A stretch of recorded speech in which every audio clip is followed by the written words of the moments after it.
Good morning, all. Welcome to Anand Rathi Morning Commodity and Currency Podcast. Let's start with precious metal update for today's scenario. What can it be moving around? Fundamentals and technical as well. So, gold last week posted steady gains amid short-term inflation expectations, picking up accompanied by higher unemployment claims. With Middle East tensions still not showing signs of slowing down, while appetite from China continued to soar, with investors grappling with an underperforming economy and lackluster markets, gold could remain supported at a lower level. Meanwhile, CPI due from US this Wednesday can also provide clues from current inflation scenario, which is important indicator for gold movements.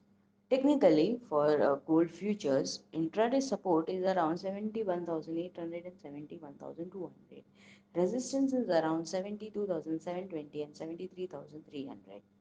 Continuing with base metal update, metal prices are expected to trade in a range with a positive upside bias, supported by positive Asian equities and steady dollar index. The latest update reports that China is planning to start selling the first batch of its 1 trillion yuan issue ultra long bonds, boosting optimism that the funds will help bolster economy. Technically, for coppers, intraday support is around 864 and 858. Resistance is around 879 and 890. Continuing with energy update, oil prices may remain choppy this week as the key energies agency will come out with their monthly outlook, while US inflation data is also due.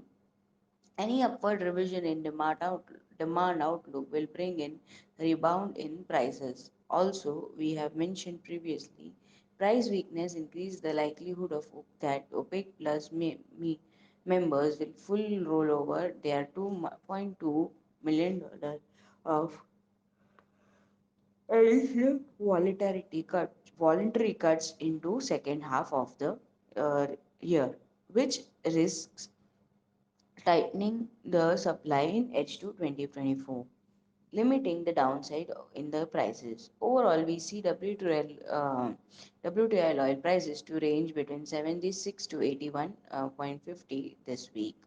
Technically, for intraday support in futures, crude oil futures is around 6,430 to 6,290, whereas resistance is around 6,610 and 6,680.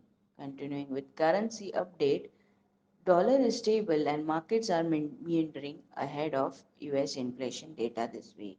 If US inflation ticks higher again this month, it will surely undo the work of softer growth and slightly weaker employment figures. The rupee will remain under pressure until election result, but any CPI positivity will certainly help. For major events today, there is FOMC member Jefferson and Mr. speaking, and India CPI due in evening. So that's all for today's podcast. Have a successful trading day. Thank you.